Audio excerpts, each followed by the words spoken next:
skies over West Asia have turned into a contested kill zone as Iran launches its most aggressive retaliatory barrage to date.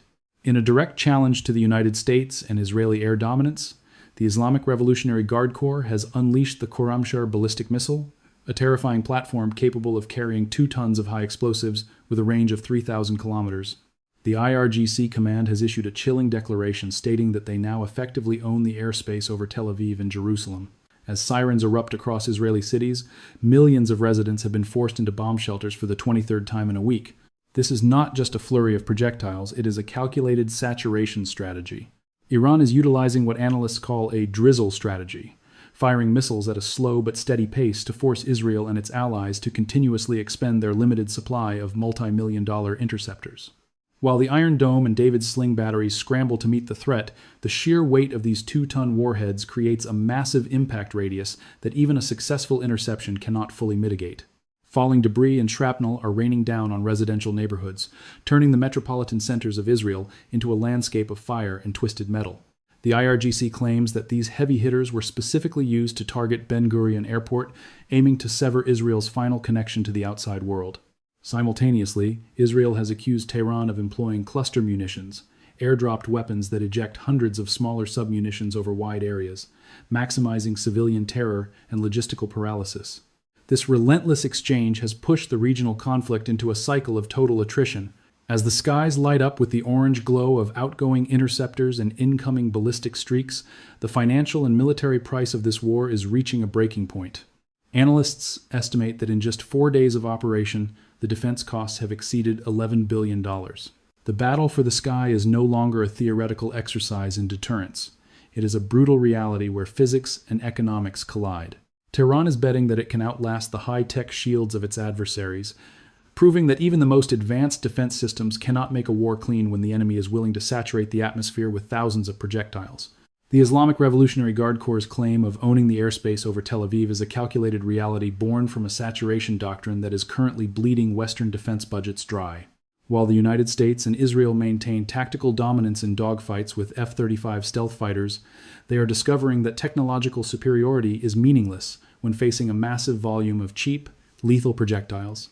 Tehran has effectively neutralized the advantage of high-tech interceptors by deploying missiles equipped with decoys that produce multiple radar signatures. This forces the Patriot, THAAD, and Arrow systems to waste their finite magazines on phantom targets, exhausting stockpiles that cost millions of dollars per shot.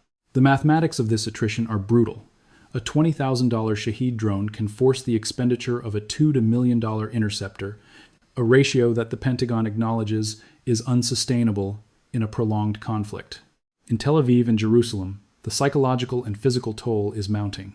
Millions of residents are cycling in and out of bomb shelters as the 23rd wave of Iranian strikes illuminates the night sky. Even when the missiles are intercepted at high altitude, the resulting rain of white-hot shrapnel and toxic fuel is causing catastrophic damage to civilian infrastructure. Reports now confirm that at least 2 ballistic missiles have successfully bypassed Israel's layered defense network, impacting central Israel and proving that even the most sophisticated shield has its limits. This persistent pressure is the core of Iran's drizzle strategy, which is a steady, unyielding fire designed to drain the defender's resources and will over time. Beyond Israel's borders, the Islamic Revolutionary Guard Corps is enforcing its sky control across the entire Gulf region. The United States Navy's 5th Fleet headquarters in Bahrain and the strategic Al Udeid Air Base in Qatar have been repeatedly targeted by ballistic salvos, forcing emergency shutdowns and the evacuation of non-essential staff. By striking regional hubs like the Dubai International Airport and high-profile targets like the Burj Khalifa, Tehran is sending a clear message. No part of the Middle East is safe as long as United States assets remain on Iranian soil. This is no longer a shadow war. It is an all-out struggle for regional hegemony, where the IRGC is using thousands of projectiles to reshape the geopolitical map in real time. The Islamic Revolutionary Guard Corps' claim of dominating the skies over Tel Aviv is no empty boast. It is backed by an arsenal that is fundamentally challenging the physics of modern air defense. Tehran has unleashed its hypersonic flagship, the Fattah series, which reaches staggering speeds of Mach 15, meaning 15 times the speed of sound. At these velocities, reaction times for even the most advanced radar systems are compressed into mere seconds, making traditional interception almost impossible. Complementing this high-speed threat is the Khorramshahr 4, a high-precision, solid-fuel ballistic missile carrying 2 tons of high explosives. This payload capacity is roughly double that of standard ballistic warheads, allowing a single impact to level entire city blocks and destroy reinforced military structures. However, the true breakthrough in Iran's quest for sky control is not just speed or power, but deception. New intelligence reveals that the IRGC is now utilizing an advanced re-entry vehicle that deploys a decoy swarm. As the missile enters its final stage, it scatters built-in decoys that mimic the radar signature of the actual warhead. This technological shell game leaves systems like the Patriot, THAAD, and Arrow 3 confused, forcing batteries to fire multiple interceptors at shadows. Defensive protocols now require firing up to 6 Patriot missiles to ensure the destruction of just one incoming warhead. This numerical imbalance has created a logistical nightmare for the United States, which is now forced to strip interceptor stockpiles from critical theaters like Ukraine and the Indo-Pacific just to keep regional bases operational. The result is a regional logistical black hole. The Dubai International Airport, the busiest global hub, has been forced into an indefinite closure, and maritime trade through the Persian Gulf is effectively paralyzed. Iranian officials have declared that there are no more red lines, signaling that the strikes will continue to expand until the cost of the war becomes unbearable for the West. As the price of oil surges toward $120 a barrel, the IRGC is proving that sky control is not just about shooting down planes, but about the ability to hold the global economy hostage through the sheer volume of ballistic fire. The decapitation strike of February 28th was designed to paralyze Iran, but the world is now witnessing the terrifying efficiency of the Islamic Revolutionary Guard Corps' Mosaic defense system. Despite losing over 40 top commanders and its supreme leader, the IRGC has successfully shifted to a decentralized wartime command where 31 autonomous provinces now operate independently, launching missiles in a guerrilla style that renders the loss of central command irrelevant. At the center of this resurgence is the newly named supreme leader, Mojtaba Khamenei, a hardliner who has embraced his role as the son of a martyr to unify a divided nation through the heat of battle. This new leadership is not looking for a diplomatic off-ramp. Instead, they have declared that the blood of the fallen has removed all red lines, authorizing local commanders to fire at will against any target hosting United States or Israeli assets. This aggressive posture is being amplified by a chilling new development: real-time intelligence support from Moscow. Reports confirm that Russia's massive space-based surveillance apparatus is feeding targeting data directly to Iranian missile units, allowing 2-ton warheads to find and hit specific structures like the Central Intelligence Agency's regional headquarters and tactical operations centers in Kuwait and Saudi Arabia with unprecedented precision. While the Pentagon downplays this proxy involvement, the reality on the ground is a war that has spilled far beyond its original borders. Iran's foreign minister has been vocal on international networks, stating that these strikes are not acts of aggression, but legitimate self-defense against the U.S.-led invasion. The cost of this sky control is being felt most acutely in the global energy market. The Strait of Hormuz, the world's most critical oil choke point, is now functionally closed as Iranian naval mines and fast attack boats have brought shipping traffic to a virtual standstill for the first time in 80 years. With over 20 million barrels of oil stalled daily, the price of Brent crude is rapidly climbing toward $150, an economic shockwave that will soon be transferred to ordinary citizens at pumping stations worldwide. The IRGC's declaration of owning the airspace over Tel Aviv is not just a military claim, it is an economic ultimatum designed to force the West into a choice between a total regional collapse or a humiliating withdrawal. The conflict has now entered a phase of absolute attrition, where the United States military is grappling with the reality of a war that has no clear end date and no simple exit strategy.